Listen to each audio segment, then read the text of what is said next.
It's a terrible football show, all right? I want whatever you guys are smoking right now. Come on, Shane. OH. OH. Io, baby, go. yeah! Shane, I swear to God.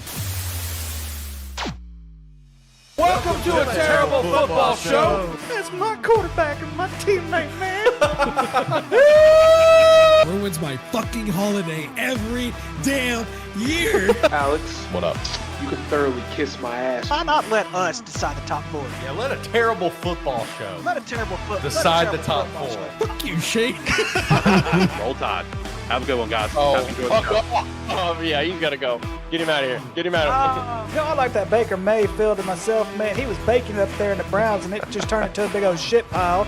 So, Get that right. I will fly you out and take you to a game in Dallas of your fucking choice. Oh, shit. Yeah, he's successful at just giving his terrible opinions, so why can't I? It's a terrible football show after all.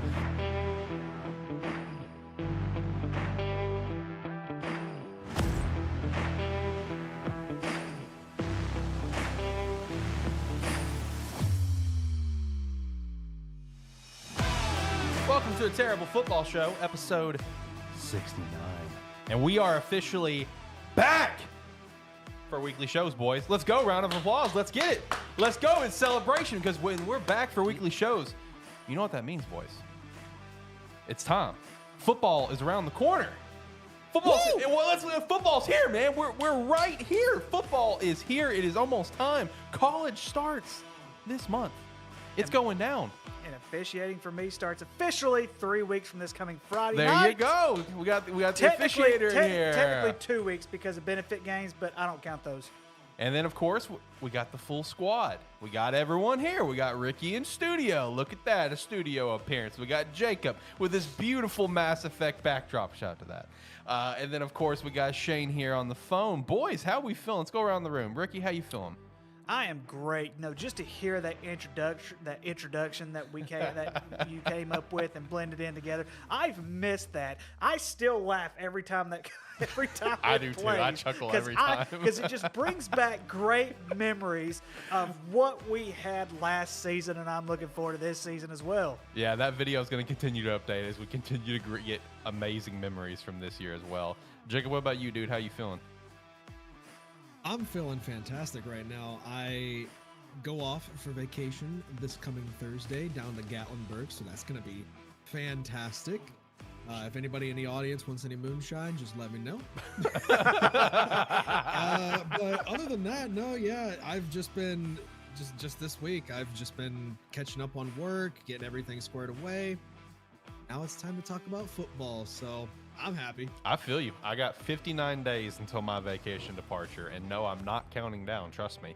And then we also have Shane here. Shane, how you doing? How you feeling, my friend? I'm excited to be back on the show. Ready to get back to weekly shows, and I think as a Razorback fan, I've officially hit the time period where we start getting delusionally hopeful. So looking forward to the downfall. Definitely looking forward to talking about all the delusional hopefulness that we have with our teams with college. So what we're doing is, of course, today, as you can see in the title, we're doing NFC predictions. Will the NFC rise to greatness or fail to impress? Because it's been so top-heavy with AFC for a while. So we're going to give full NFC predictions today. That includes playoffs. We're doing a little bit of change in our schedule. So NFC regular season and playoff predictions today. Next week, AFC playoffs as well. Next week, we'll give our Super Bowl prediction as well. Then the 2 weeks after that, we're going to actually spend 2 weeks on college. We're going to do first group of 5 conferences and the conference winners and any second favorite team or favorite teams that are applicable for those conferences. And then the week after that, of course, we will do Power 5, or we do the conference winners as well as any of our favorite or second favorite teams, depending on where it's applicable there. And then the week after that, we'll be doing our first set of predictions. Week 0 will be that weekend.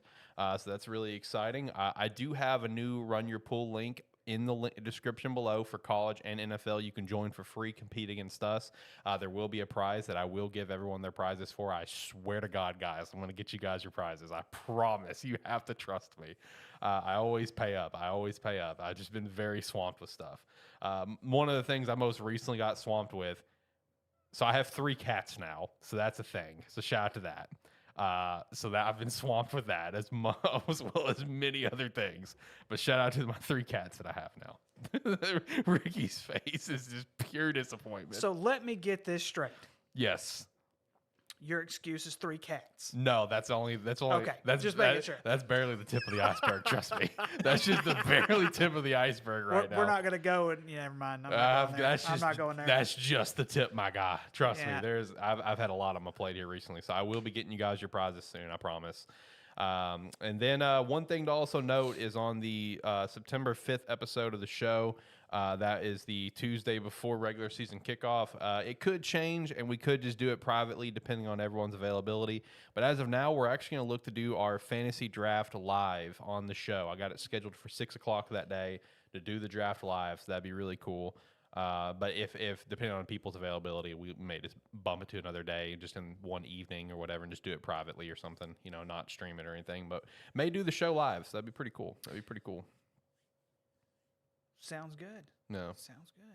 do a live fantasy draft. I'm going to be in this season for fantasy football, so it's already a lock. It's Sorry, already guys. a lock, he says. Okay, calm down there, buddy. Yeah, last year I was basically the 2000. Well, I think it was to the 2005 Cowboys who went 13-3 and lost in the first round playoffs. That was my fantasy team last year. Yeah. Ugh. Yeah, which can't wait for fantasy. Going to be competing for a trophy and stuff. I've also got another league that I'm trying to get going right now that's just an open challenge for the community, so I'm trying to work on that. Just haven't had a chance to sit down and work on it at all. But no, NFC predictions, boys. I feel like mine overall across the board is pretty tame. In my opinion, I feel like mine is pretty tame for AFC and NFC. I think it's pretty realistic expectations. I am excited for a few of the points to talk about next week for the AFC, but I've definitely got some exciting things today for the NFC, especially since, my favorite teams in the NFC, Jacob and Ricky, you guys' favorite teams in the NFC. Shane, I feel like, it depends on your mood if you're a Seahawks or Broncos fan, number one. So, I mean, either way, you're going to be some good eating both weeks. So going to be a good conversation today. Really excited for it. You guys want to go ahead and jump into it? Let's do it. Do it. So let's start with the worst, and we'll work our way up from there. So I feel we'll start with the South. Okay. That's gonna be the worst in my opinion. Let's go to the West from there. Let's head to the North and let's finish up with the East. There you go. We're running around the country. All right. So kicking things off in the NFC South. All right. So every year in the NFL, there is always at least one conference that is just a massive shit pile where you could potentially have a team make it to the playoffs, barely 500 or under 500. And this year, in my opinion, is the NFC South. I think the NFC South is going to be terrible. And shout out to our guy Steve as well over here at Sparky3. He sent me his predictions since he knew he wouldn't be able to be here. And he is, buddy, he is aggressively on the NFC South being bad. So let me go ahead and shout his out because when I saw it, I did when he sent me his predictions, I first zeroed in on a team he had in the AFC South, and no, it's not the Jaguars. It's who he had winning the South. I first zeroed in on that, and I'm just like, the fuck? And then I realized right beside it what he had for the NFC South, and I'm like, the fuck? I know they're bad, but this is bad. Steve has the Bucks winning it with a 5-12 record. He has the Falcons in second place of the South, also with a 5-12 record.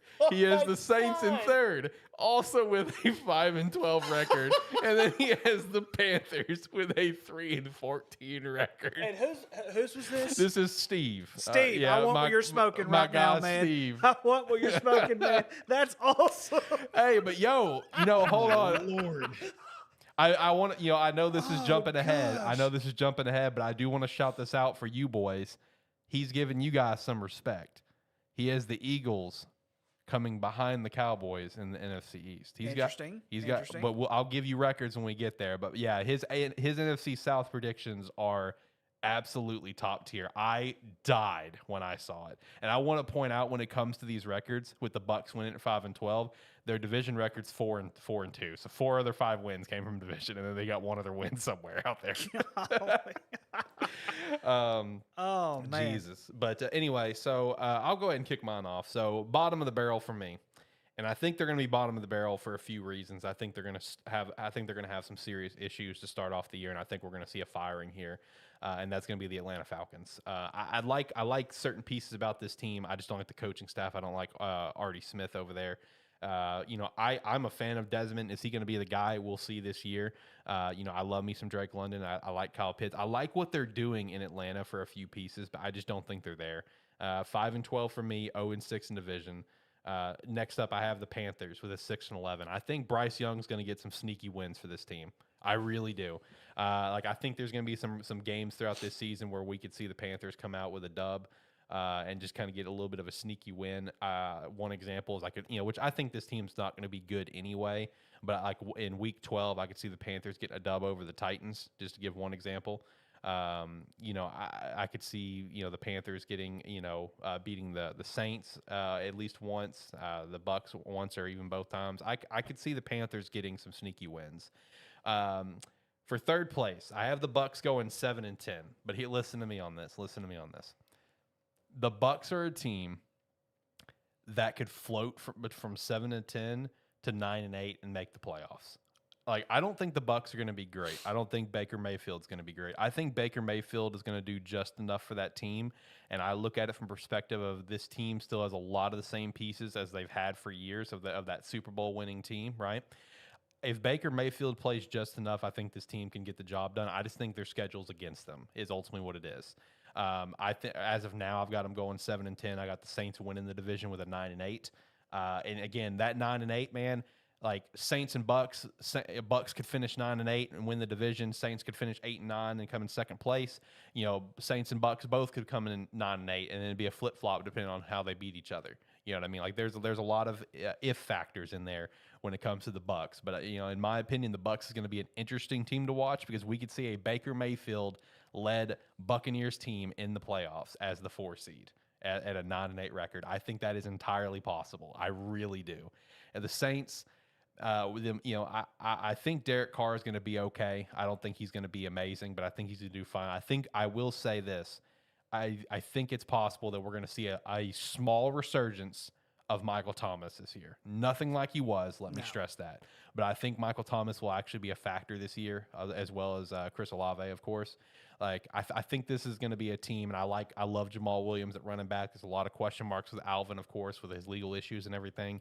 But this is a team that I think could be just enough to win the division. Like this is going to be an interesting division to watch because I think they just all fucking suck. But someone's got to make the playoffs, and I think it's going to be the Bucks or the Saints. That's my take on the NFC South.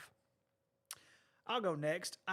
So mine and yours are almost very, very similar. There's a couple of differences I have. I think the Falcons and the Bucks are both going to go 6-11. I've got the Falcons with the 2-4 in the division. I've got the Bucks with 3-3.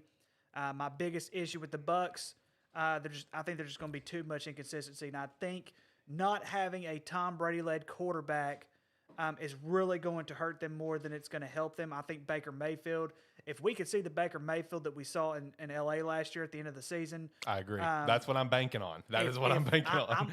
I'll go ahead and say this right now. If we see the Baker Mayfield that we saw in L.A. at the end of last year, put me the Buccaneers winning this division. I really believe that. Yeah, it's going to really come down to how much can he stay consistent. Now, obviously, we know the Browns are a shit show. And being able to get away from that organization, I think really helped him more than anything. But I'm really not banking on the Bucs being very good this year. I agree. They still have some offensive line issues. They still have some core issues where defensively, I'm a little bit worried about them defensively as well. And then, of course, everything you said about the Panthers. I'm spot on with the Panthers. I think Bryce Young is I think he will be able to show some flash this year. But just like any other rookie-led quarterback teams, it's very, very hard to make the playoffs your first year. Yep. And I just don't think even though they're in the right division for them to do it, I don't think the Panthers are going to have enough. I think the Saints have just enough to sneak in. And I have the Saints sneaking in at 9-8. Yep. but I could also see them winning 12 or 13 games. See, with their schedule, I totally agree because at one point, I did my predictions so many damn times, man. Like when I was looking at this, there were so many times where the Saints had like 10 wins. Like the Saints could legitimately be a double-digit win team, but they don't fucking deserve it. Right. So look at this, though, guys. Their first 3 games, the Titans at home, they suck. Yep. They're at Carolina with the rookie quarterback. Monday night too. And it's a Monday night football, so that could easily be a dub. Then they play Green Bay at Green Bay. Green Bay's not going to be very good this year. Hint, they're not going to be very good this year. Yep. I will say they could start the season 4-0 going to play New England in New England. Yep. I will say I do have the Packers getting that win week 3. We'll get to the Packers. I don't think they're going to be very good, but I think the Packers will I think it's going to be the Packers going to get some sneaky wins like Carolina. And that's so my take on that. And I flip-flop because I have the Saints losing to Carolina in week 2. Why?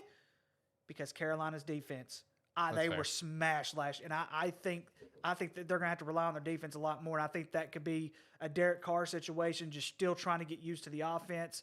But they could lose week 2. But all in all, they could start the year 4-0 just by blinking. So I'm going 9-8 just for the simple fact is I don't know what we're going to expect from New Orleans offense this year, other than I think Derek Carr is a very, very good addition. So that's my story, and I'm sticking to it. All right, I'll go next. At the bottom of the barrel, I have a team that I think is going to be ripe for a teardown with both Mike Evans and Devin White being ideal trades. If they decide to tank for Caleb Williams or Drake May, which I think they will try to tank for Drake May because there's another team in the NFC that I think is going to get Caleb Williams this year. I got Tampa Bay at number 4 at 6-11. I have the Falcons also at 6-11. I have Carolina doing slightly better than both the teams at 8-9. And then I have the Saints at 10-7. The reason why I have the Saints with double-digit wins is because I think the Derek Carr addition alone is going to push this team to new heights. Mm-hmm. I think he is a dramatically big upgrade compared to an aging Andy Dalton and an incompetent Jameis Winston. And he's going to be surrounded by arguably the best supporting cast he's ever had in his career. I think the Saints defense is great. And I think this offensive scheme that Derek Carr is going to be fitting into is going to be the easiest he's had to deal with in his career as well. Okay. All that's fair. You're going to be very surprised about the NFC playoff predictions as well. That's all I can say. I don't know if I agree that this is the best supporting cast he's ever had in his career. Because think about it, Devontae Adams. A lot of his weapons in Vegas, got arrested and indefinitely suspended from the league. So I mean, true, but at the same time, Devontae Adams, Josh Jacobs. Now, the offensive lineman, I will give you that. New Orleans offensive lineman is 20 times better than the offensive line. I think in terms of weapons, honestly, I would say last year might have been the best year he's ever had. The problem is he had a horrible coaching staff and a horrible offensive line. You know what I mean? Yeah, they're getting fired this year anyway. Vegas isn't going to be good either. But I will say... I'll be honest with you. I think the only great receiver that he's ever had is Darren Waller. Yeah, that's fair. That's about it. Devontae Adams he's aging very quickly, and I do not think he's still had a great year last year. He was just a quietly good year because the Raiders sucked. True. Yeah.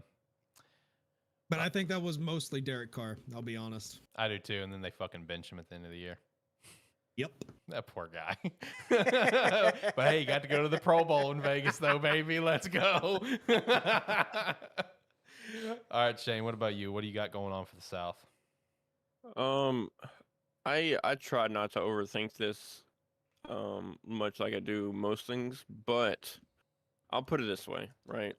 There's three things that me and I think Ricky can agree upon, right? There's 3 key things that you need to have a successful, winning football team, right? Good defensive line, good offensive line, good quarterback. So I started at the top, right, where everybody else starts, right? Yeah. Quarterback. So just based on the quarterback alone, you can kind of get started here. So me, Saints 1. Again, this is a toss-up, right? Because if we see a Baker Mayfield with the Panthers or Baker Mayfield before he went to the Rams, I could very easily, surprisingly, see a Carolina sneak in there by possibly beating Tampa Bay both games next year and taking the number 2 spot. Mm-hmm. But I believe in I Baker agree with that. Mayfield. I've always have probably really unguided faith in him for some reason. And I think Tampa Bay will have that number 2 spot. I think Bryce Young alone, just based on talent, will do things much like what kind of what Russell Wilson did in his, first 2 years, as far as there's some games that you probably shouldn't win, but because you have a talented guy like Bryce Young, he's going to win you those games. So I have them at the 3 spot and the Falcons at the 4 spot, just solely because I do not believe in Desmond Ridder at all. At all. Honestly, like, I don't even think he's a starting quarterback right now. But then again, like, I don't know the work he's putting in. Like, I haven't seen him on the field that much, except for the little bit that we saw last year. But that's what I have right now, and it's very simple. And I do want to kind of go to Derek Carr and what Jacob was stating about, like, potentially his best kind of people around him. I would agree, but then I go back to the year. I don't know exactly what year it was, but it was the year that the Raiders were very, very close to not. They might have been in the conference championship game, or maybe in the divisional final.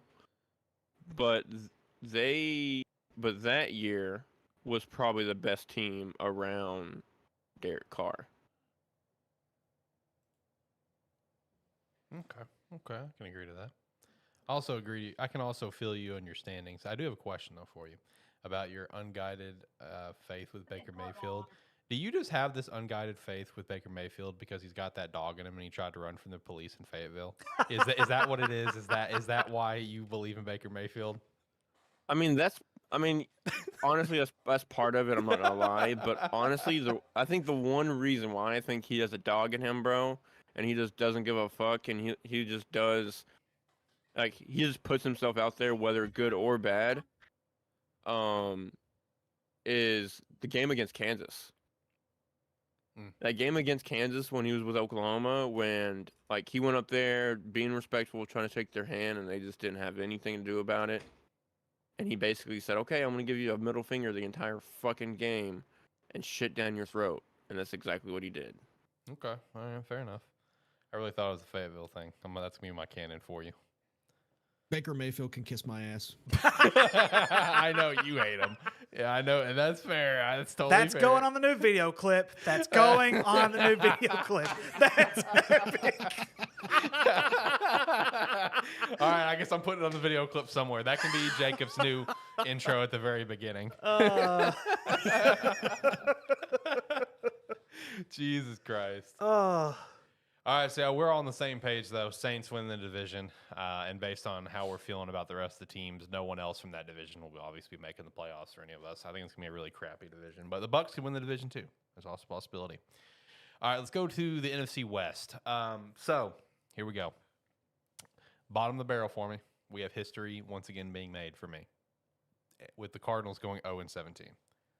Look, I'll be honest with you. This is a team that, based on the moves they made, I feel the same way about another team that we'll get to here in a little bit. A team that I already talked about in our draft recap that I just didn't like what they did because I don't feel like it was anything improving their future. That's still how I feel about the Cardinals, man. I don't think this is a team that is looking at 2023. This is a team to me that I look at what they've done and what they're doing, and I see a team that's looking at 2024.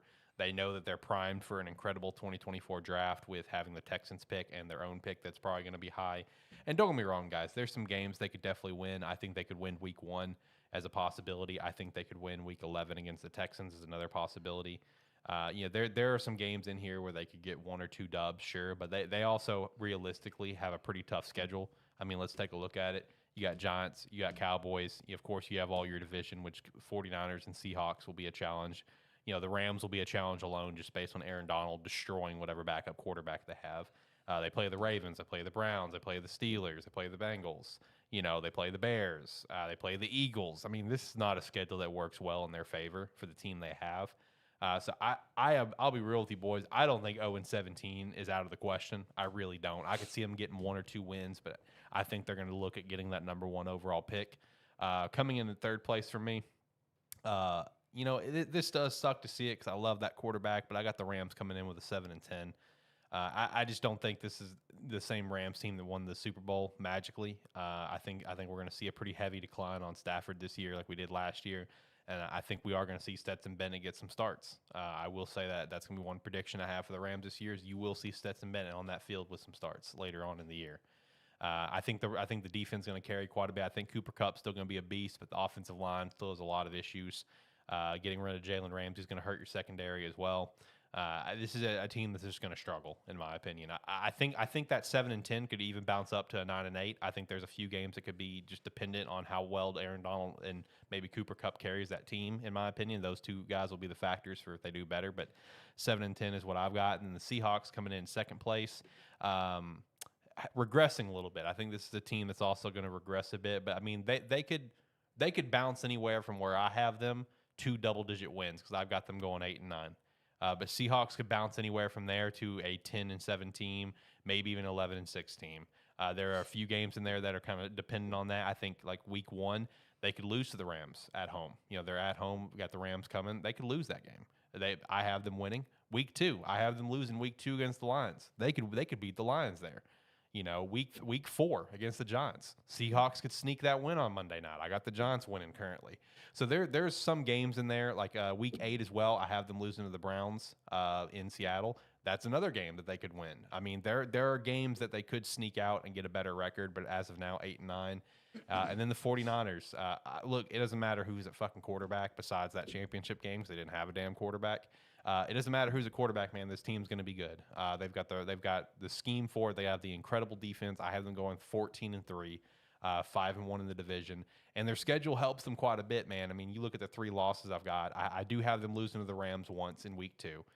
I don't care how the Rams are right now. The Rams and Niners, that's a game that I feel like they're going to always split no matter what, almost just because of how they've been recently. I have them losing to the Bengals in week 8, and I have them losing to the Eagles in week 13. And even week 13, I think they could beat the Eagles with a little sense of revenge behind it, after what happened. But that's the only losses I have. So, I mean, they could honestly go 15-2 if they beat the Rams week 2 and lose to the Bengals and the Eagles. So, I mean, their schedule works in their favor quite a bit. It also helps that you got to play the Cardinals twice. You're playing, the Vikings on there, which on Monday night, which kind of goes against the Vikings' favor, in my opinion, unless Kirk Cousins stops failing on prime time. For the most part, I think the schedule works in their favor. I like Brock Purdy a lot. I really do. The defense is unbelievable. So, I mean, I think the schedule just works in the 49ers' favor with that 14-3 record for me. So, you and I are definitely in agreement about the Arizona Cardinals. I have them going 0-17. I actually had 2 when I first did this. I had 2 teams going 0-17, and then when I redid it, I'm like, okay, I'm only going to have 1 because having 2 of them, that's just complete garbage. I think the Seahawks are going to slip a bit this year. I've got them going 7-10, 2-4 in the division. I disagree with you about the Rams, though. I think the Rams are going to have I think their schedule heavily favors a comeback season for Matt Stafford for their simple fact. And this is the way, of course, like I said, this could go either way. Week 1 could definitely go either way. Week 2's in the books. San Francisco's going to win that game. Week 3, though, and the only reason I'm having them pick Cincinnati is because Joe Burrow's probably going to be out for the first month, if not 2 months of the season.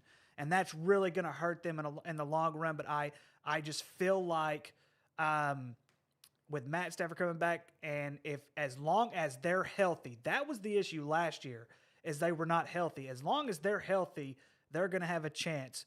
But other than that, they play the Colts in week 4. The Colts are going to be garbage. Yep. I do have them losing to Pittsburgh. I have them losing to the Cowboys. I do too. They play Green Bay in week 9. Absolute garbage. Seahawks, they're at home against the Seahawks. Another toss-up. I'm still going to lean toward still lean toward LA in that. I've got them beating the Cardinals. Obviously, I have them beating the Browns. I have them losing to Baltimore, and I have them closing out with wins. I'm going to go 4 straight because I think by the time they get to San Francisco at the end of the year, it's not going to matter anymore. The 49ers are already going to have it wrapped up. So I'm like, you know what? I'll just go ahead and let the Rams win this game because no one's going to care who wins that game to begin with. So I just believe, just deep down, I believe the Rams have a perfect schedule for a comeback from Matt Stafford this year as long as they stay healthy. And then I have San Francisco going 13-4, but I'm the same with you. They could easily win 14, 15 games this year. Let me see who I have them losing to. I do have them losing week 8 to Cincinnati, but that's also because I'm banking on Joe Burrow being back by then. Yeah. I have them losing to Philly, and then I have them losing to LA. I'm sorry. So, yeah, I have them losing to LA at the end of the year. So, I do have them going 14-3, not 13-4. My bad. But that is what I have for this division. And, yes, I agree with you, though, that San Francisco is probably going to be right up there again this year like they have been the last couple. So I agree with you guys. Obviously, Arizona is going to be the bottom of the barrel, but I do not think they're going to go 0-17. I have them at 4-13 I have them splitting with the Rams. I have them beating Cleveland. I have them beating Houston, and I have them beating Chicago. Oh gosh. That's not a jab at you, Alex. We'll get there. We'll get there. It's just how the cookie crumbles. I have the Rams at 6-11. I do not think this team is going to get any better over the course of the next 2-3 years. I think Matthew Stafford's pretty much done. He's won his Super Bowl. Time to retire.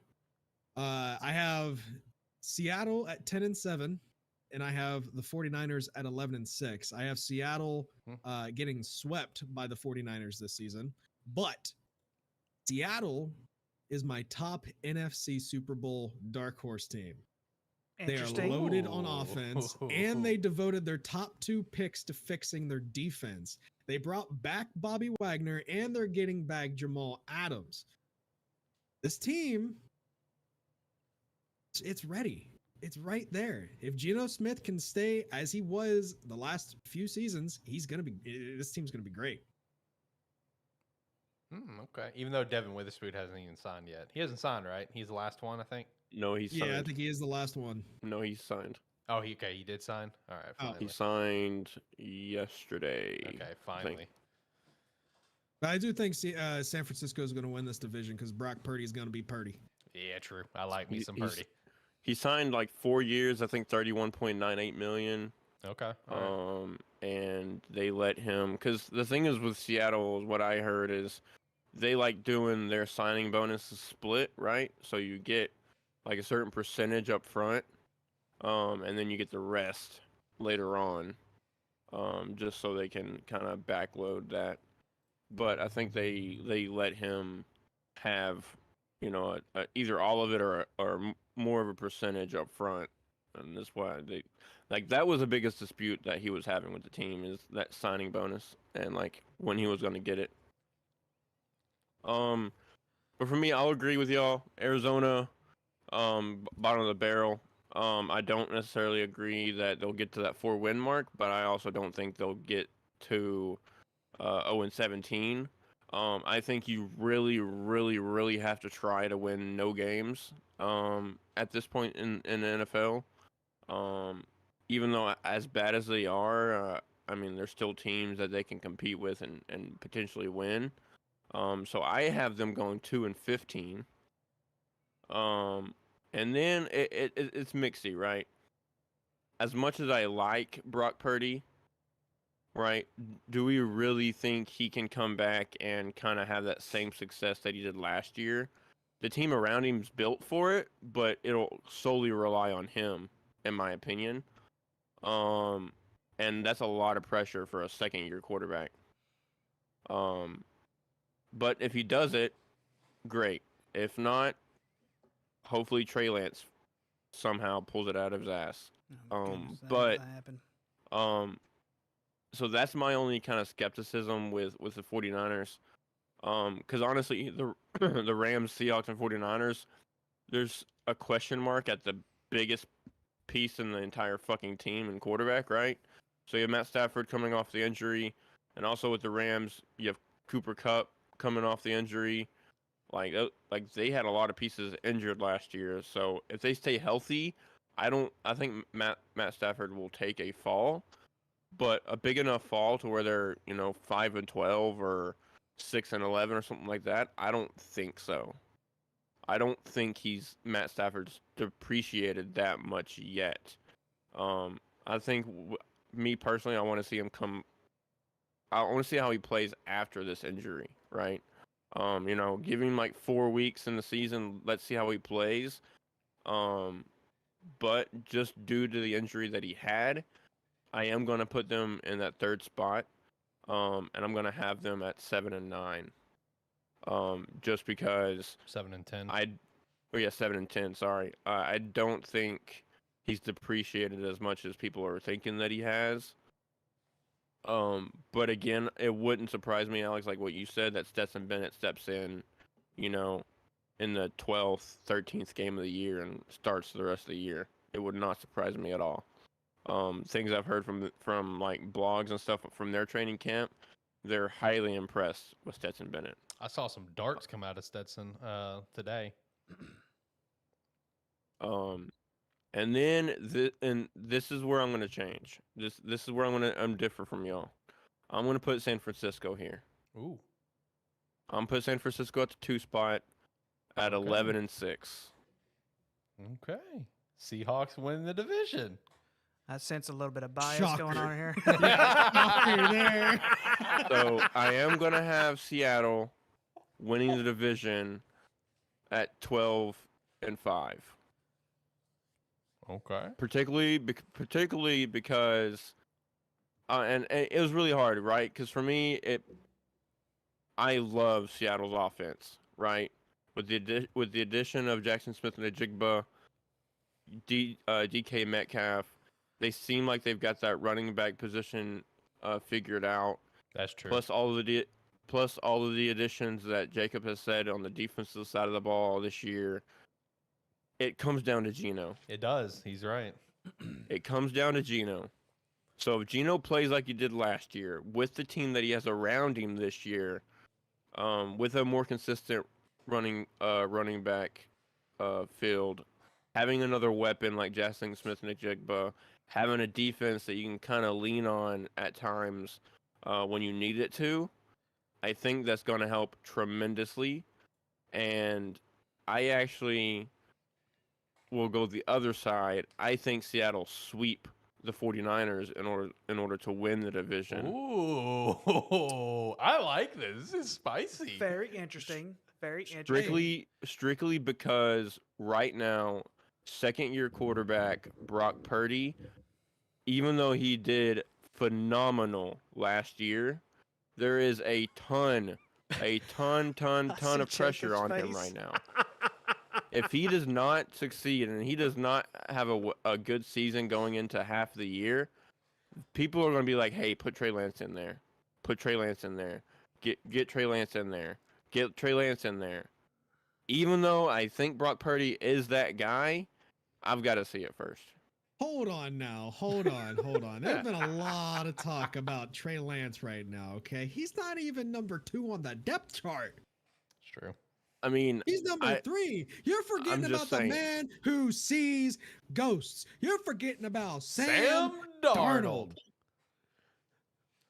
Put some respect on that man's name.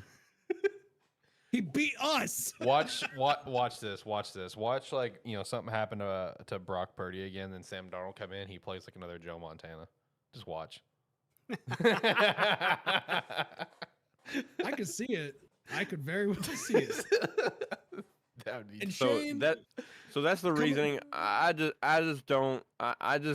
have more belief in Geno Smith's consistency doing what he did last year more than I do as second-year Brock Purdy. That's all it comes down to. That's fair. Shane, how about that? How about that reinforcement coming from the Ohio State wide receiver JSN, man? He Yeah. looks like a dog. He does. Oh, in he looks training camp, man. phenomenal.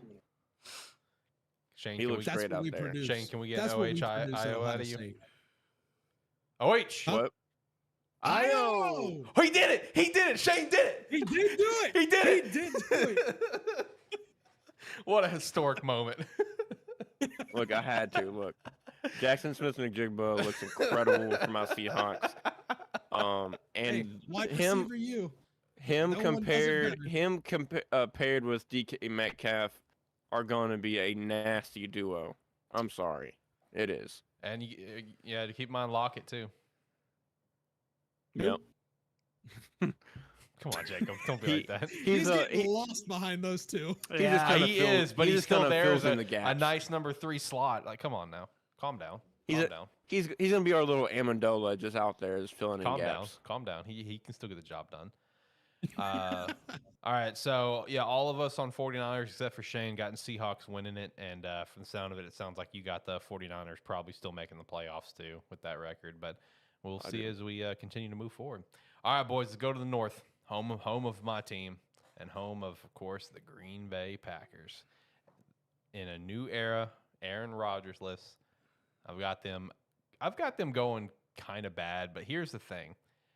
I want Jordan Love to suck. Let me stress this, boys. I want Jordan Love to suck, and I think it's totally possible he's going to suck. But just as, I guess, a scarred Bears fan, there's that part of me that's just like, I bet this motherfucker is going to be low-key good. I'm going to be so fucking mad. But even though that's the case, I don't think this is going to be the year for it. If we're going to see Jordan Love maybe take it to the next level, I think it'd be like a next year kind of thing. Almost similar to what happened with Rodgers. I don't remember Rodgers' first year as a starter. I know they didn't make the playoffs. I know they did very mid. I don't remember the record and bother to look it up. But I know the year after that is when Rodgers kind of turned it on and just kind of went from there. If Jordan Love's going to have any sort of successful career, I think it's going to be the same thing. We're not going to see Jordan Love come in and be a Patrick Mahomes his first year. Okay, it's just not going to happen. I got the Packers going 7-10. Wow. Yep, 7-10, bottom of the division.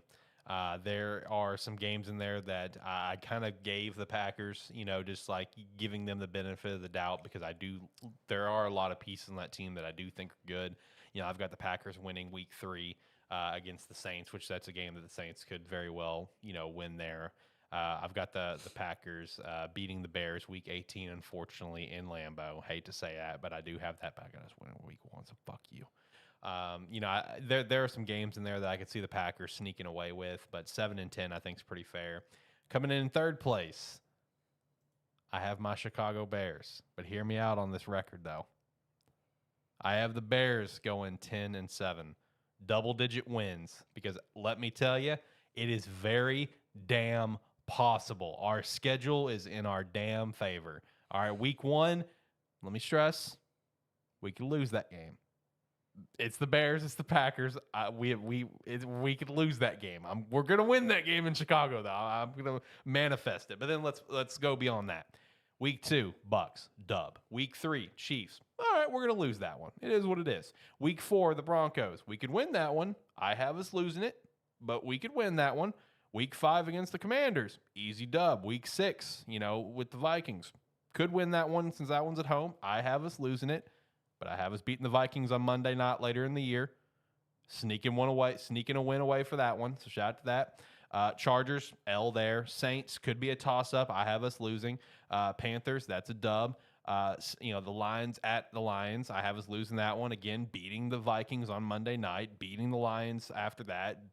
Beating the Browns. Beating the Cardinals. Beating the Falcons. And then losing to the Pack. I mean, you look at this schedule, and I'm telling you, 10-7 is so easily possible. And there are a few games that I had us lose that we could still win. We could have 12 wins, but I don't think we would be a good 12-win team. Okay, I love my Bears. I'm very excited for this season.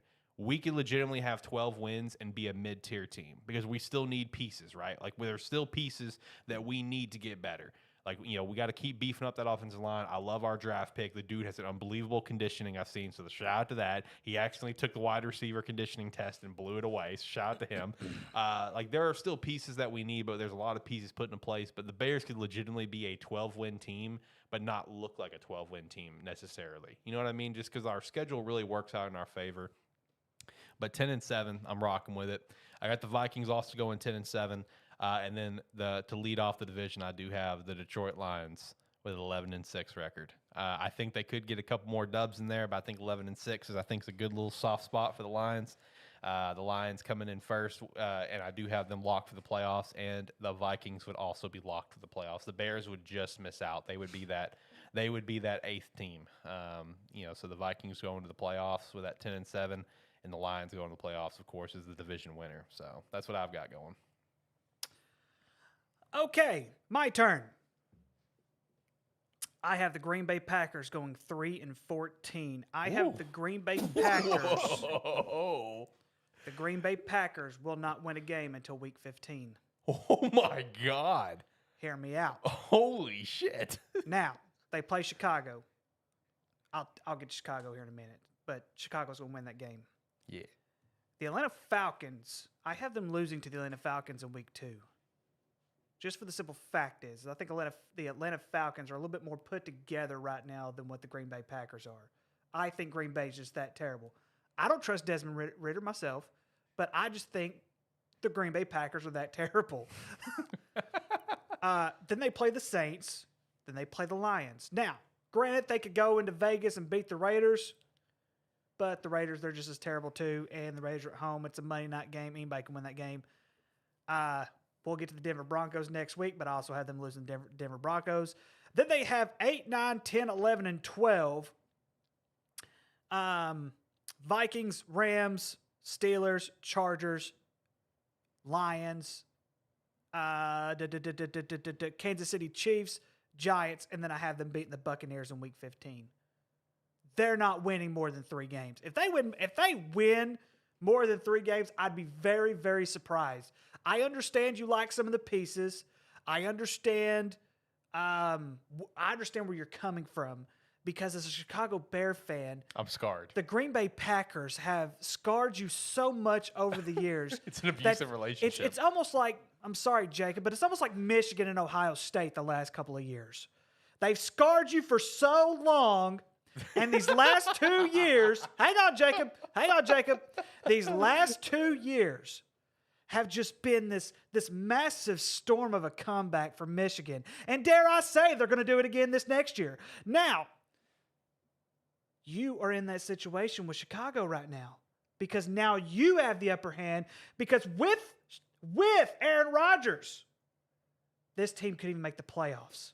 You think they're going to do any better with Jordan Love? I don't think so. So now, 3-14. I've got them winning 1 game at the end of the year. Or 1 division game at the end of the year. I do have Chicago with the winning record. I've got them going 9-8, though. I do not have them going. I do not have them doing double-digit wins. Could they get to 12? Absolutely. But let's face it, the organization itself is a complete joke. Here's it's on the rise. Hang on. Here's Cleveland. Whoa. Hang on. Cleveland's at the bottom, but you guys are in second place when it comes to shit show. Hang on. But here's the thing. Y'all are way up here compared to Cleveland. Hold on. Don't put us down there with Cleveland. Hang on. I didn't put you down there with Cleveland. Cleveland's at the... Hold on. Listen. Cleveland's right here. Chicago is way up here in second place when it comes Even to... still, hold on. Arizona was making their players buy food. Come on. What are we doing? I forgot about Arizona. You're right. I forgot about Arizona and Washington. So there you go. You're 4th place right now. Okay, it's okay to be 4th from the bottom. Okay, it's okay to be 4th place. Really put Chicago below Washington and Arizona just then. Hey, you and I can both agree on that. How many games did Chicago win last year? Hey, calm down. We're about to go double digits this year, baby. Just watch it. Let's go. Just making sure. I'm willing to bet they're not even going to get to double digits, but that's okay. We'll make that bet. I have the Vikings going 11-6. I have the Detroit Lions going 12-5. But I'm not going to lie to you guys. Whenever I first did the schedule, I had the Lions going 14-3, and I'm like, nope, not going to happen.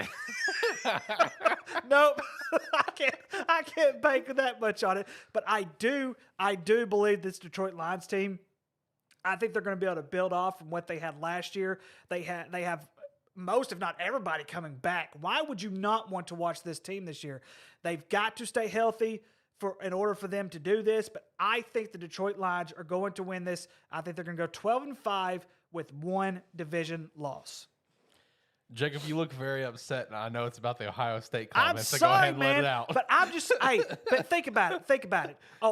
Think about it. Ohio State has been Michigan's kryptonite for so long. That's all I was trying to get at, and it was the only thing that came to my head at the time. Ohio State has been Michigan's kryptonite for years, and all of a sudden, the last 2 years, the tables have turned on them. And yes, I'm sorry, Jacob, it's going to happen again this year because Michigan Ooh. returns 80% of their starters, and Ohio State's basically rebuilding again. Okay, A few let's go weeks on. from now, we're doing Power 5 predictions. I can't wait. That is very true. Can't But wait. I'm just saying. Sorry, Jacob. I will put it as simply as this. Ricky? You have lost your credibility to me. Hey, you know I'm right though. You tell me how I'm wrong. Tell me how I'm wrong. Who has All right, on owned? to the Hang on. NFC North predictions. Hang on. That's very true. But hang on a second. Tell me how I'm wrong about Michigan, Ohio State. Who has owned that? Who has owned that series the last 20 years? Ohio State, and it hasn't been even close. And then all of a sudden, the last 2 years, the tables turned. That's all I'm saying about Chicago, Green Bay. The Green Bay Packers have owned the Chicago Bears. You heard Aaron Rodgers say it that I own you. And that's why that's why Alex is scarred right now. I am scarred. That's all the comparison I made. I'm not saying that the Michigan football program is better because you and I both know that's not So right. in this whole scenario, you're comparing the Bears to Michigan, essentially. Yes, with the exception that the Chicago Michigan, Bears are not. With the exception that the Bears are not there yet, but I think eventually they will be. Okay, go ahead, Jacob. I cannot wait from a few weeks for now. I cannot. I just can't. I can't. Power wait to have 5, this baby. You just want to save your comeback to this? Just you want to keep it loaded in the chamber for a couple of weeks from now? Yeah. Okay. I'm gonna let it boil. Okay. A little bit. All right, let it boil. You know, I'm just All right, gonna, let I'm it gonna cook. turn Let it all the cook. way down to 1 on the stove, so that way it simmers a little bit. You gonna throw it in the crock pot? Let it kind of sit there for a little bit. Yeah, All right, slow bet. cooking. There you go. There you go. But rest assured, it will be a delicious comeback. Ooh, I can't wait. Is it gonna be for the video? It's gonna be for the intro video. Maybe. We'll see. We'll You're see. gonna love me for it. We'll see. All right, NFC Okay. North. NFC North. I have this division. This division is, in my opinion, anybody's ball game. All 4 of these teams are mid, in my opinion. At the bottom of the barrel, actually, just to let you guys know, this whole division is decided by 2 games. 2 games separates the 4th and the 1st. That's fair. Chicago is number 4 at 7-10. Disrespectful. I think that they have a lot of talent, but they desperately need time to develop their playmakers. And I think that's still going to shine this year. Green Bay is number 3 at 8-9. Disrespectful. They're not going to win 8 games. They most certainly will. I do not see them. They're not winning 8 games. Every game until week 15. They're going to lose every game to week 15, and they're going to finally get to those NFC South teams that suck. Man, if they listen, their offensive core is young, but honestly, it's exciting. Yeah, there's a lot of unknowns, but there's a lot of talent still. Yeah. Oh man, I can't. So you're telling me? Look, if the Packers start like 0-6, I'm gonna lose my mind. How many And games? I'm like, oh All right, my so God. hang on. This is where we're going to disagree, my friend. Aaron Rodgers. How many games they win last year? 9. I think it was like 9. Yeah. You mean to tell me they're going to be one They less won 8 game games last year. without Aaron Rodgers? They're only going to win one less game without Aaron Rodgers with this crappy team? Yes, because Aaron wasn't playing to his fullest potential last season because he didn't want to be in Green Bay. I don't blame him there. Would you want to be in Green Bay? Do you know what's in Wisconsin? Cheese. Exactly. I want to go to Wisconsin now. At number 2, and this might shock you guys considering who you had at your number 1, but number 2 I have Detroit at 9-8. Interesting. Okay. And then I also have Minnesota winning the division at 9-8. Very close I like division. it. Okay. All right. Okay. So Detroit, I think their offense is phenomenal, but they Defense shot needs themselves work. in the foot by not taking key players in the draft to reinforce their bottom 5 defense. They didn't even get a cornerback, and that's like the top position going into the offseason that they needed. Yeah, but they got Didn't get a Jack fucking cornerback. Campbell. Yeah, I'm though. about to say Jack They Campbell's did get going to Jack really. Campbell, but their secondary is depleted. There's nobody in their secondary. Who needs a They secondary when you they have had Jack a bottom fucking 5 Campbell? defense last season, Slinging and a his dick top around 5 up there. offense last season. Why draft players and get players in the offseason to go towards your top 5 offense when you have a bottom 5 defense that needs reinforcements desperately? I do agree that, like, in one sense, like that pick of Gibbs, whatever was his name, right? Jamar Gibbs. Yeah. That pick, I still like. I mean, if he ends up being a superstar for him, awesome. But I feel like that one is one where you could have gone defense as well and still gotten Jack Campbell, because I love the Jack Campbell. I will defend that one forever. That's awesome. That's a Dan Jack Campbell Campbell guy. would have been on the board. I almost Yeah. guarantee you Jack Campbell would have been on the board when they came back around. I agree. I 100% agree. That guy was going to go second round. But I love that Jack Campbell pick. I love that he's a first rounder. I'm here for it. But yeah, that 12th pick, I think it was, they could have gone cornerback or something. I do agree with you on that. But I think Minnesota's 13-4 record last year was a complete farce. I think that I do agree it's with you on definitely that. going to show this year. Dude, it's going to show this year, because the Vikings last year, they had so many games that they like barely scraped by and got that record. Oh yeah, I agree with you 100%. And it showed through in the playoff loss to the Giants, because they got absolutely obliterated by the Giants. I agree. All right, Shane, what about you? What you got? Well, first off, I'm gonna start with this.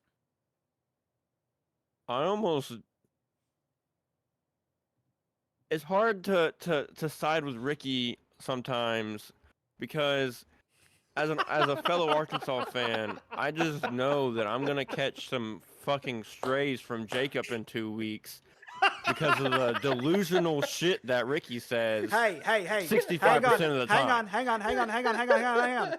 First of all, a lot of my delusions have come true. I will say this much. I was the only one who had faith in the Jacksonville Jaguars last year. So let's That's fair. So let's get that straight. And I can't think of many of them right now, but there's a couple more. But I've already stung Jacob for one day, so we'll go ahead and leave that alone. Because I called Michigan. I called Michigan beating Ohio State at the beginning of the season last year. I called it, and yes, I know you called Arkansas going 6-6 last year, and you know what? You were right about that. But I'm just telling you, my delusions sometimes do come true, okay? And I just named 2 of them. Now, I forgot what I was going to say at number 3. Go ahead, Shane. I'll think of it later. I'm saying I side with Ricky on a lot of stuff, but this episode, did you bring something else in that Pepsi cup of yours? Because this shit's It's wild only rock. today. It's actually just a cover. It actually helps keep the can a little bit cooler. It's just Rockstar. Okay. He right. put something in that Rockstar. Making Go sure support you weren't Rogue Energy, having by some the way, so liquid you death. don't have so you don't have delusions like him. Go pick up some Rogue Energy with our referral link down below. Promo code Sparky3 to get 10% off. That way you won't have delusions like Ricky. Excellent. That was perfect. That's gonna be our new Y'all slogan know. for Rogue Energy. For I now didn't even on. like y'all when we were Print friends. Print it and paste it on a shirt. Let's get that in the stores immediately. Hey, as long as I get half the money back from the merchandise, I'm cool with it. But I am kind of in the middle with Green Bay here. I think they will be at the bottom. I don't think they get to 7 wins, but I also don't think they'll be bottom of the barrel 3-14. I think they'll hit somewhere in the middle, probably in the 5 range. I think best case scenario 6-11, and that's just if Jordan Love plays better than what we think he is right now. By what I've heard from other Green Bay players in interviews and stuff, he's God apparently. So if he plays like God, they may win the division. That's very doubtful. I don't think he can walk on water.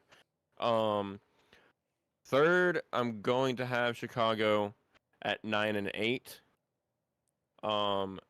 Split decision, I'm going to have Minnesota second, also at 9-8. And then first, I'm going to have, of course, the new Detroit Lions at 10-7. Okay. I think this whole thing with Dalvin Cook makes the difference between Minnesota winning the division and not. I even fiddled with the idea of Minnesota being in that third spot and Chicago being in that second spot because I think Dalvin Cook is that big of a piece for them, and I don't think he will be on their roster come, preseason or even first week of the season. So that's the main thing because I think Dalvin Cook, even though I believe Kirk Cousins probably more than anybody in the world right now. But I think what allowed him to play to his level was Dalvin Cook being able to take that pressure off of him. Now he's not going to have that. So I think we're going to kind of see a downfall from Kirk Cousins this year, even with the weapons that he has. That's why I have him. I have them second. But I did fiddle with Chicago being in that second place over Minnesota. But I just think Chicago's team in general is not there yet. You guys have a lot of faith in Detroit. I will say that. I love them. One win away from a playoff win last year. One win away for a playoff last year. At the end of the day, this is where I stand because I was thinking the same thing, Jacob. But I mean, we see it in college, and we've seen it in the last 5 years in professional football.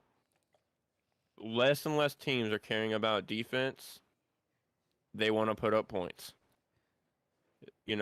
Especially after that Chiefs and Rams game that was like 49 to 48 or whatever. A lot of teams are kind of just loading up the offense and just going fucking gung-ho. So, I mean, it could very well be a thing to where, if their team doesn't put up 35 points a game, they're not going to win. But I think their offense is going to be very high-powered and put up a lot of points, especially if Jahmyr Gibbs steps up. Yeah, but even last year, you saw Detroit's defense ruined their season for them. They already had a top 5 offense, but their bottom 5 defense ruined everything for them. And that's a lot of the reason why you have that young core team from last year. They're young. You're going to see that. There's going to be improvements made. And for the record, I said at the end of last season, Detroit was going to win the division this year. So I have to pick Detroit to win the division.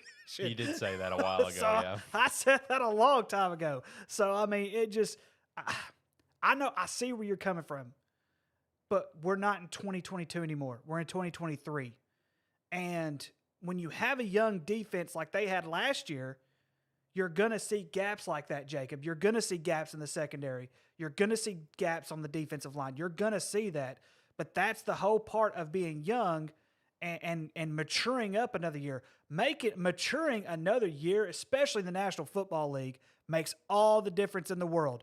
And I'm telling you, when you have situations like with the Green Bay Packers losing Aaron Rodgers and the situations that they've had in Green Bay, when you have the situation, because Chicago right now, they're still young. They're still trying to figure that out. They're still trying to figure out their quarterback situation if Justin Fields is going to lead them along the way. And then you look at just Minnesota right now. Minnesota was depleted by that one playoff loss last year. Depleted. And they didn't bring back Dalvin Cook. They still have Justin Jefferson. They still have Kirk Cousins, which I think is still going to be a duo as long as they got together and as long as they mended things. But how do you not see this Detroit Lions team all of a sudden, they're the only ones without drama right now. The rest of them have had nothing but drama in the last couple of years. It's a beautiful thing. But if you look at Detroit's schedule, just for their away games specifically. Yes, I agree with you. Chiefs, Chargers, Saints, Ravens, Cowboys. Yes. There's 5 losses right there. I do not see them winning a single one of those games. I've got them going 7-1 at home and 5-4 on the road. That's where I get my little in between. For my 11-6, I have them actually going 8-0 at home and then 3-6 away. Like that's where they're going to get hurt is that away schedule. But I think they have enough of a home schedule that could pull out in their favor personally. And that's kind of where I went with the 12 wins. And I did look at the away schedule. The away schedule is pretty tough. They start off at Kansas City. Yeah. They're not beating Kansas City on Kansas. Not on the the only Super away Bowl ring games. ceremony night, but I have them. So this is the away games that I have. I have them beating Green Bay at Green Bay. I Yeah, have me them too. going down to Tampa and beating Tampa Bay. Me too.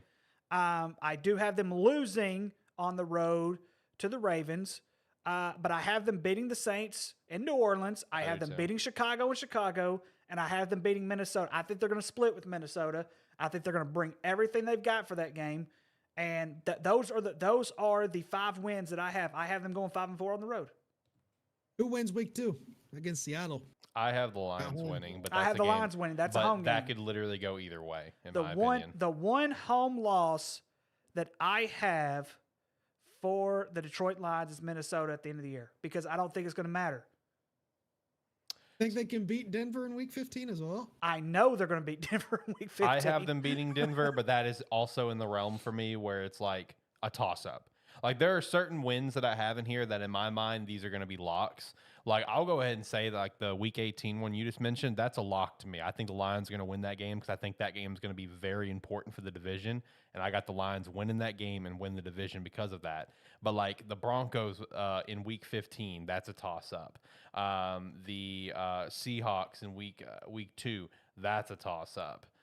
There are definitely some toss-up games in here where it's like a week 13 with the Saints. I would even argue that could be a toss-up. Saints at home, they could sneak away with that win. Even though I think the Lions are the better team. There are some games in here that I think the Lions could definitely still lose and bring that down to like a 9-8. But I think a sweet spot for the Lions this year is a 9-8 to 11-6. I think that's kind of their sweet spot. Okay. Honestly, I agree with you, but I agree with you in the sense that sweet spot is every team in this division, personally. And you know what? I can agree to that. I mean, my highest winning record is 11-6, and then I have 2 10-7s and a 7-10. So I do agree with you in that realm. I think that's possible for this whole division. This division's a very mid-tier division this year. All right. This division will be decided upon the in-division games. Yeah. Also, before I continue to forget, let me shout out Steve's predictions for the 2 divisions we just wrapped up. For the NFC West, he has the Cardinals going 3-14. He has the Rams going 7-10, the Seahawks going 7-10, and the 49ers going 12-5. For the NFC North, he has the Packers going 9-8. He has the Bears going 11-6, and the Lions 12-5, and the Vikings 14-3. All right. With that said, let's go ahead and hop over to the NFC East side. Don't forget his. Let me go ahead and just shout that out too. Washington, he's got going 2-15. Eagles, 12-5 in third place. Cowboys, 13-4 in second place. And the Giants with a 14-3 come in first place of the division. So that's Steve's. So going over to mine. I made this very, very perfectly clear when we did draft recap. I think the Commanders have done nothing to assist them for this year. The draft, in my opinion, was horrible outside of maybe one player. This is a team to me that, like the Cardinals, they are looking at 2024. They are not looking at 2023. And when it comes to the Commanders looking at 2024, I do think one reason is I think they want Caleb Williams. Caleb Williams is from the area. He is a Washington fan, unfortunately for him, that poor guy. I think this is a guy that, the Commanders are going to gun for. I really do, especially with new ownership coming in. They want their guy. They want the guy that they're going to have maybe a hand in, like telling the GM or telling the president or telling the coach, this is who we want. They're not going to just go with Sam Howell unless Sam Howell turns out to be a monster, which I think Sam Howell can be fine. But the unfortunate thing for Sam is he's just in a losing situation. I have the Commanders going 1-16. That one win, week 1, Arizona. Lose 16 after that. And it's also because their schedule does not work out for this team. I think this team is going to be bad, and I think they're going to be trying to compete for that number 1 pick, which is not. I think week 1 is going to be funny between those teams because I think both teams are like, all right, who's gonna try to suck the most, So I think it's going to be pretty fascinating week 1 there. I do have the Cowboys in third place with a 10-7 record. I think that could flex up a little bit. I think 10 wins, I feel like is the minimum in my opinion for the Cowboys. So I think that, I think they can go higher from here. I think there's a higher ceiling for it. I've got the Giants with an 11-6. And then I have the Eagles with a 15-2. The Eagles are just too damn good, man. They are too damn good. They added too much damn pieces this offseason. And, dude, like, their schedule, like, the only losses I have for the Eagles, I do have the Cowboys beating them. Week 14 in Dallas. I have Dallas sneaking away with that dub. And then week 18, I have the Giants winning because I don't think the Eagles are going to play that game. I really don't. At that point, that they have the number 1 seed in the conference locked up. They have the division well locked up. So the Giants are going to sneak away with that dub in the final week of the year. But I will say, with how things have played out for my entire NFC predictions, Eagles, Giants, and Cowboys, all 3 playoff teams for me with how it's all played out with here on NFL Predictor that I'm using. So shout out to that. Cowboys going to the playoffs as the 6th seed. So, Washington, you and I have the exact same record with the exact same win, week 1. Yeah, they're that terrible. Yeah, I wouldn't be surprised if the final score was like 9-3 or 6-3 or something like that with some stupid field goal score or anything like that. I really, really struggled with the Dallas Cowboys. And a lot of it just came down to the fact that, number 1, which Zach Martin, we'll get to him probably later on with him holding out and everything like that, which I think is stupid. But that's another topic for a different day. I do have the Giants in 3rd, but I don't think the Giants are in any other better situation. I only have the Giants going 9-8 this year. And a lot of it, I think they're going to regress a little bit because of the Saquon Barkley situation. Even though he signed the deal, I still think he is – I'm not going to say he's going to hold out that much, but I think we're going to see an almost similar situation to what Aaron Rodgers was in Green Bay last year.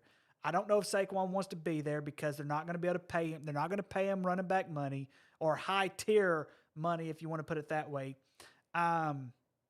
And so I just think that situation could be a main factor. But I could also easily see the Giants winning 12 games. I could see that as well.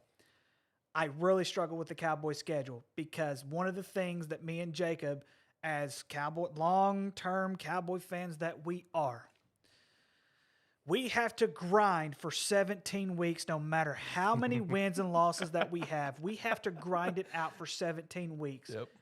And look who we have in week 2, Jacob. Yep. Our kryptonite, Aaron Rodgers. Our kryptonite, Aaron Rodgers. We are at home in week 2, and you and I both know that game's going to be a toss-up.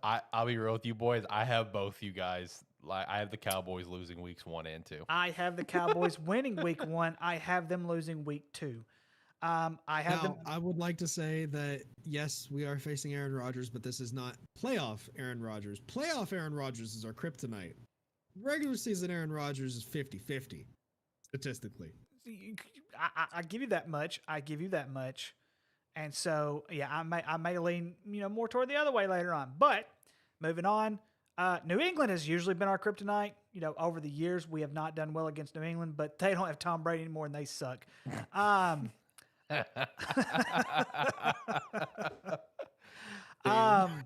do have us losing to the 49ers. I also have us losing to the Chargers.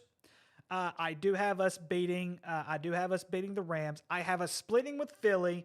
They're going to sweep the Giants. They're going to sweep Washington, and then they're going to go on a tear toward the end of the year. The one game that's even a bigger toss-up for me, just for the simple fact is that I don't know how the Buffalo Bills are going to really like secure themselves this year or anything like that. But the only reason I have us losing week 15 of the Bills is because it's cold-ass weather. And that's the only reason why I have them losing. But I have the Cowboys going 12-5 with that one division loss with Philly. And then I have Philly going 14-3 for all the same reasons. The only thing that makes me kind of cringe at Philly, winning 14 games is if you look historically, teams who lose the Super Bowl typically don't do very well the next year.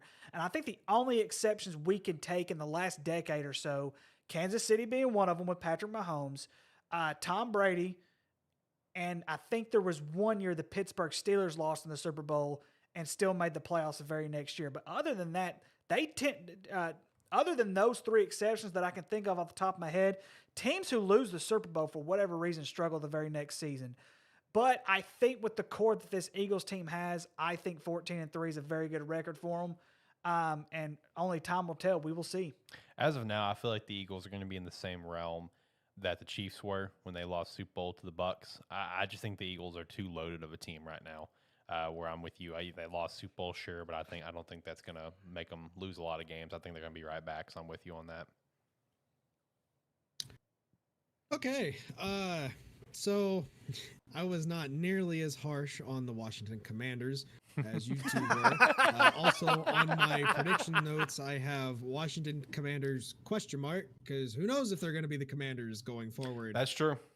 They could go back to the football team. New They owner could could be already any change the other name. name. I will say if they Who go back to the knows? football team, I understand it's the Commanders logo, but I actually like that W quite a bit. I think it's pretty sick. Keep the W to change the name. Yeah, I mean, I liked the Washington football team. Not at first, but it grew on me. Yeah. Commanders is just kind of dumb. Yeah. I have them going 7-10. What? With their biggest win coming against the Jets. Wow. I honestly think that the Washington Commanders defense is going to keep them in games to allow Sam Howell to develop, and towards the end of the season, you're going to see Sam Howell become a pretty decent quarterback. Are you drinking some Rockstar Energy over there? He's smoking something up there. I have the Giants going 9-8. See, we agree on that. The Giants do squeak in as the 7th seed in my playoff predictions. And then to top it off at 2 and at 1, I have Dallas and I have Philly, both going 12-5. Dallas's 5 losses. 2 of them, they get swept by the Eagles. I have us losing to the Bills. I have us losing 1 game with the Giants.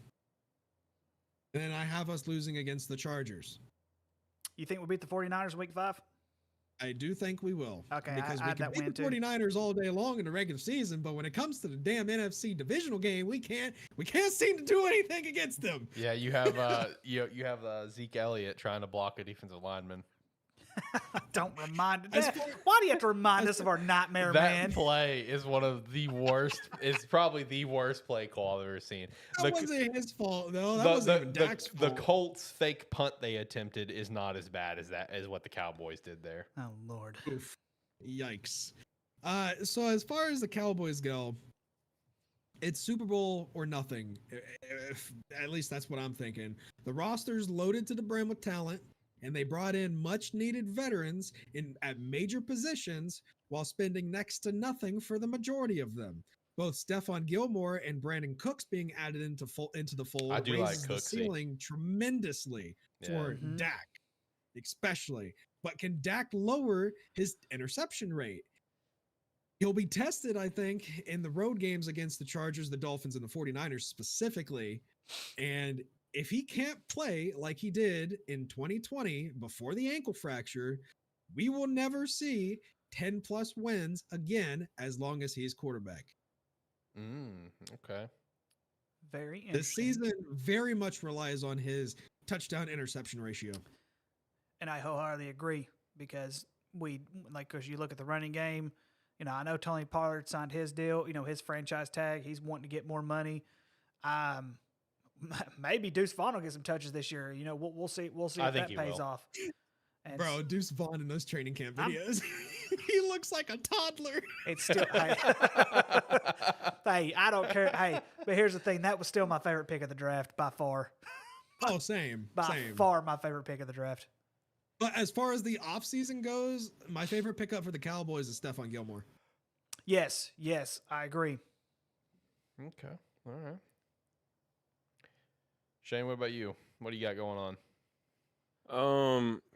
I mean, as far as the 1 through 4, they're the exact same, right? Eagles, Cowboys, Giants, Commanders.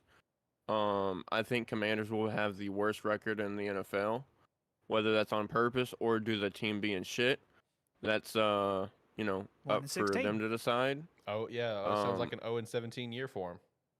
No, I don't think it'll be that bad. I don't think anybody wants that record, right? I don't think anybody wants that 0-17 asterisk next to their name, regardless if they're tanking or not.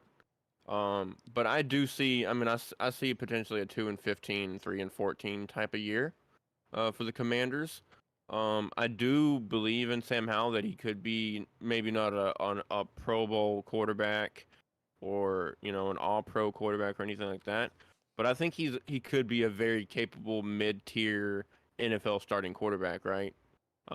Something like we're not really talking about him that he's the greatest or that he's super good, but pretty much the definition of a game manager, right? He comes in, does his job, puts up pretty decent numbers. Now, whether they win games, I think that's really dependent on how progressive he is in the offense and the weapons around him, which right now are kind of questionable, except for Scary Terry. So we'll see. The Giants, I have them going 9-8. I think they'll match the same win total as last year, which will kind of be a sad thing for the Giants fans. But I think as far as an eye test on the field, you'll still see things getting better, if that makes sense. Which is also kind of scary because Saquon very well is out the door come next year. And then with the Cowboys, I also have them going 12-5. But I have the Eagles number 1 going 13-4. Because I think the Eagles sweep the Commanders. I want to say they sweep the Giants, but I don't think they will. They'll probably split, and I think they split with the Cowboys. But it's going to come down to really whoever can sweep the Giants. I think whether it's the Cowboys or Eagles, whoever sweeps the Giants will probably win the division, or whether the Eagles or Giants sweep each other, which I don't think that will happen. I think the Eagles and Cowboys are pretty much going to split their home games, right? So Eagles are probably going to win at home, Cowboys are probably going to win at home, or it's going to be vice versa and they each win their away game. But I think no matter what, Eagles, Cowboys will split like they did last year. So it really just comes down to that Giants game. Who sweeps the Giants? Or who gets swept by the Giants? That's going to make the difference in this division.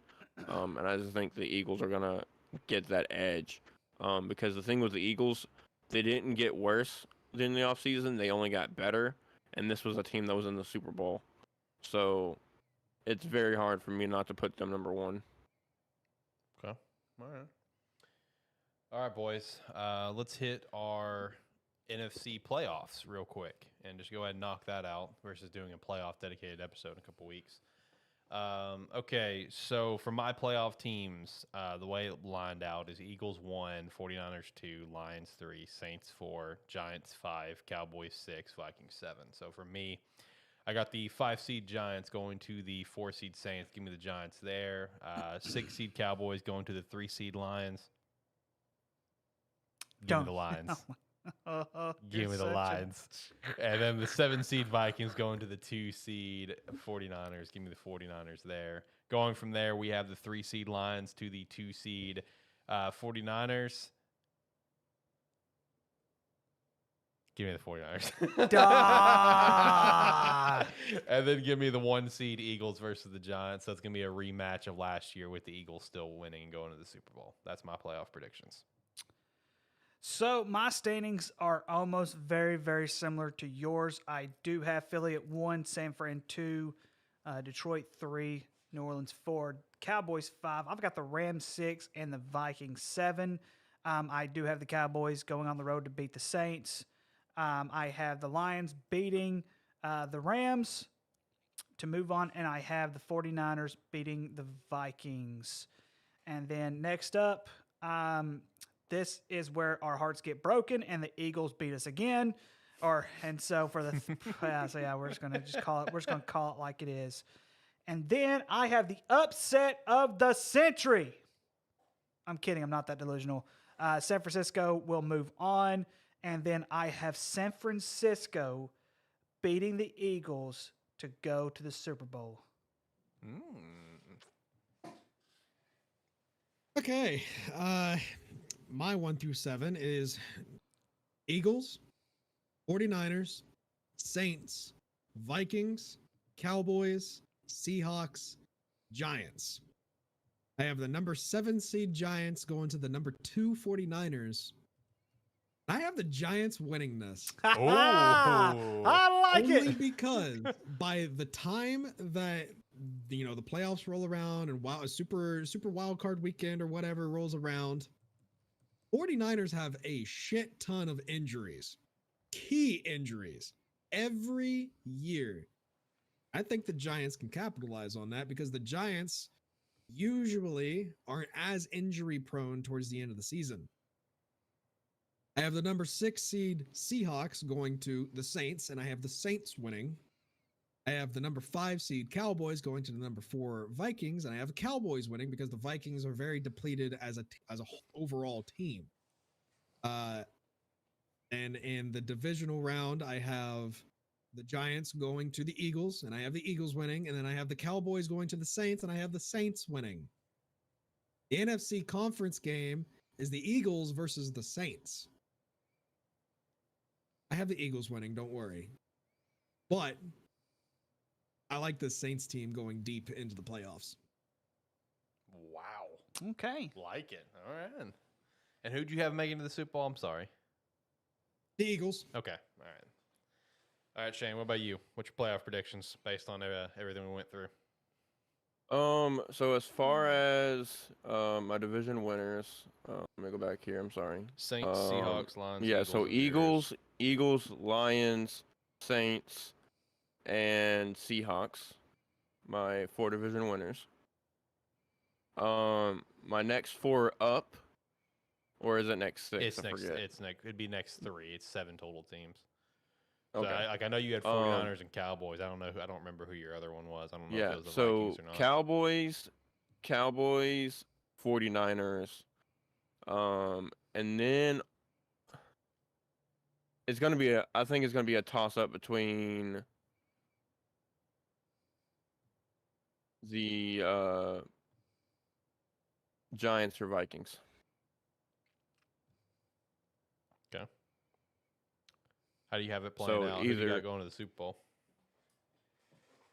As far as a breakdown on the bracket, I don't know what my matchups would be because I don't have a bracket in front of me. Okay. Do you know? And I don't know. Like, the NFL's always weird. They don't have like set numbers. Like you play and Yeah, you do. it's always you do. Yeah, that's always set numbers. Okay.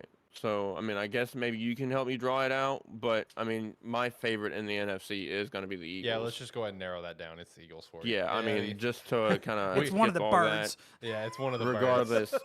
regardless, I have the Eagles being there. If not, I think my top 3, honestly, my top 3 NFC kind of potential Super Bowl teams would be Eagles, Seahawks, and Cowboys. Okay, all right. That would be my top 3. I like Jacob's just giving you the okay. All right. So the last thing here for NFC predictions is I wanted all of us to do 4 key takeaways from our predictions. Keep them short and sweet because I wanted to potentially use them all in separate short form content, so for YouTube Shorts and TikTok. So short and sweet, just your 4 key takeaways from your predictions. For my 4, number 1, Bears 10-win season is very easily possible. Just go look at the schedule. I think it's very possible we can get 10 wins. I think we can even get 12 wins. Number 2, Commanders and Cardinals both are looking at 2024. They're not looking at this year at all. These teams are going to absolutely stink. Number 3, the Bucs could 100% be a playoff team. This division will suck. It will be the Saints or the Bucs, and they will get in with an 8-9 or 9-8 record. It's completely possible to see the Bucs get in. And number 4, this will be Matthew Stafford's last year in the NFL. I don't think the Rams will be super great. I think we will see some regression from Matthew Stafford. And unfortunately, there are some personal things that has now popped up in his life once again. T's and P's to his wife with the possibility of cancer returning. I don't think this will be. I think this will be the last we see of Matthew Stafford. Those are my 4 key takeaways for my NFC predictions. So I will go ahead and I'll go ahead and second that with you. I think this will be Matt Stafford's last year. But I still think with a healthy offense, I think that the Rams will still sneak 12 wins in on this. Number 2, I totally agree with you with the Arizona Cardinals and Washington, but I'll go with another key takeaway. And I'm going to go with so instead of stealing your second one, I'm going to make another second one. Anyway, so I'm going to go to the New York Giants because that's my biggest question mark of the entire deal is – are we going to see a surgence from last year? Because last year, no, I didn't expect the Giants to be very well. So we could possibly see a surgence for that. My third takeaway is the Seattle Seahawks because I could also see them doing basically the same exact thing that I just mentioned with the Giants. The only reason I don't give them as much love as I do everybody else is because Pete Carroll's a criminal. And then last but not least, the Green Bay Packers are not winning more than 3 games. Book it. Book it. I already said my 4 key takeaways, but I will reiterate them shortly. Detroit shot themselves in the foot, and it's going to really show this year with how bad their defense is going to be. Derek Carr is going to push the Saints into the playoffs and win the division in the South. Seattle could very well be the top NFC Super Bowl sleeper, just based off of how stacked their team on paper is. And then it's either Super Bowl or nothing for Cowboys this year. Okay. Mine is Washington and Arizona will have a boxing match to decide the number 1 pick in the NFL draft. Maybe they'll tie at the end of the year and they'll be like, you know what? Screw the Pro Bowl. The loser of Arizona, Washington. We're gonna have another. We're gonna, even though they play in week 1, they got to play again, and the loser gets the number 1 pick in the NFL draft. Screw the Pro Bowl. You gotta put winner because if not, you'll just see 2 teams throwing away the ball. That's even more fun. That's what they do in the Pro Bowl.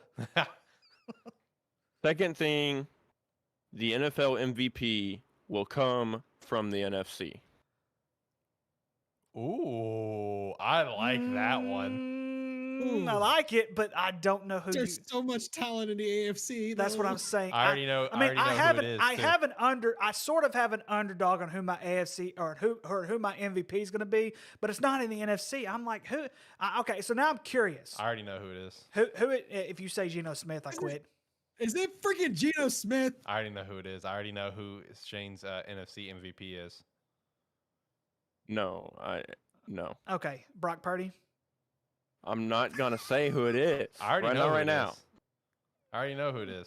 Okay, well then who is it? Bryce Young will win Offensive Rookie of the Year. Oh, okay. Okay, I was about to say you MVP.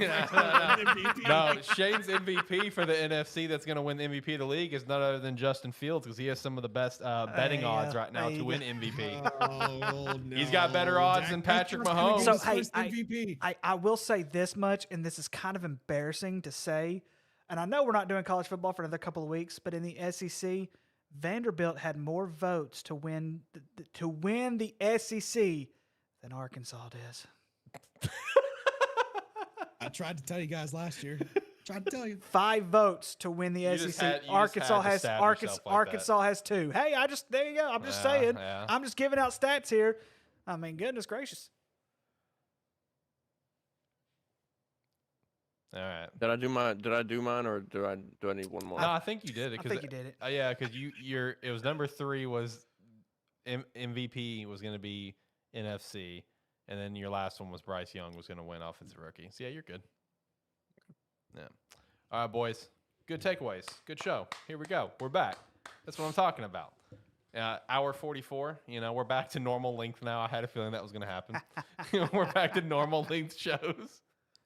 So shout out to that. But yeah, so next week, AFC, which I'm immensely excited to talk about because AFC is so heavily loaded. The teams that I have missing the playoffs but still having a great record is something that we're going to chat about next week. NFC is very heavily loaded, and I'm ready to talk about it. But I think we're going to go ahead and get out of here today. Follow up next week for AFC playoffs, as well as Super Bowl prediction. And then the week after that, we'll do Group of 5 conference winners. After that, Power 5 conference winners, and then we'll be jumping into some predictions and stuff. And we have a fantasy draft the week after that. We got a loaded lineup, boys. We got a loaded slate. So I think I'm gonna hit the music unless any of you guys got anything else you want to shout out. Obviously, there's a lot of stuff that's happened in just the less than 2 weeks now. 2 weeks since we last did a show. Colorado is going back to the Big 12. Arizona's looking like they're about to go to the Big 12. I just saw while we've been doing this show, an Iowa State quarterback got busted for betting on 26 Iowa State games, including a football game. Golly. So shout out to that. A lot's happening right now in the world of football. Stuff with Jonathan Taylor, of course. I mean, things are happening in the world of football. We're aware of that, but we got to get our predictions out and stuff. So, boys, you got anything you want to shout out? We're ready to wrap up the show. I meant to shout this out at the very beginning of the episode. I told you guys about Marcus Wimberly a few weeks back. Since then, he had another Division I offer from none other than the Harbaugh himself at Michigan. But over the weekend, he committed to Arkansas. Shout out to Marcus Wimberly. Yeah, there you go.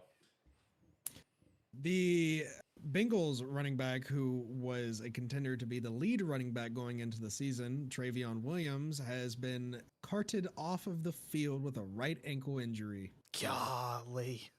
Hey, you got Chase Brown. Well, yeah, because Samaje Perine ain't even there anymore. No. Is Brandon Allen still the backup quarterback for the Bengals? No, he's not. Is he third string now? Who's second No, string? he's with somebody else now. Oh, okay. He's with I saw him in a fucking Is he in another league? I'm wanting to say he's with a LA He's with team. the 49ers. Right. The Bengals have Trevor Siemian as their Oh, second string. gosh, you're screwed. You know what? He's I with got the 49ers. No. He's listen to the number 4 quarterback. Yeah, he's getting cut. Yeah, he's gonna get cut. He's gonna be picked below Trey Lance. That's horrible. Yep. Man, Trey Lance. I think he'll get talk picked about up though. Talk about a failure of a trade on that. You'd trade up all that capital to get Trey Lance, and now he's played 1 game for you, 2 games, I think. Because I think there was, obviously he played. I think obviously the monsoon game up in Chicago, and then the year before, I think he played at the end of the year. He's played like 3 games for the 49ers. Yeah, it's just wild to me. Like a moment. Michael Thomas is ready to go, quote unquote. Good. Also, one special shout out. I sent Jacob this. Shout out to Chris Henry's son, Chris Henry Jr., committing to Ohio State. Hell yeah. Shout out to that. Shout out to Adam Pac-Man Jones for adopting Chris Henry Jr. after Chris Henry passed away. What a legend. What a legend. All right, boys. I'm going to hit the music. We're going to get out of here. It's a good show. Good show. I'm glad we're back weekly. I'm here for it. I'm ready for some football. It's in the air, baby. It's in the air. I'm very excited. I'm very excited for the upcoming predictions for college, AFC, and everything of the sorts. Boys, any last parting words as the music plays? Tune in to find out who's going to be my NFL MVP out of the NFC. Are you going to reveal it next week? That or I'll reveal it. I'll probably reveal it next week, but it's going to be at the end of the episode. All right, bet. Maybe that we should just I will add be that. here. Maybe we should just add that. NFL MVP next week? Yeah, do All right. AFC, NFC, and then NFL, which Yeah, usually like, is. award winners next week, too? Yeah, we can do some of that. Yeah, we'll do that. Award winners next week as well. Adding it on. We're going to add it on. Shout out to Shane. Any other last words, boys?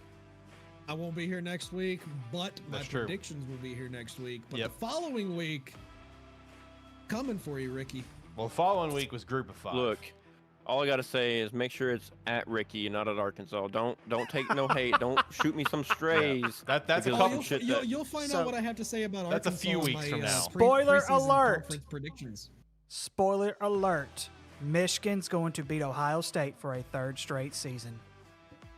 You kick him out of your studio, please.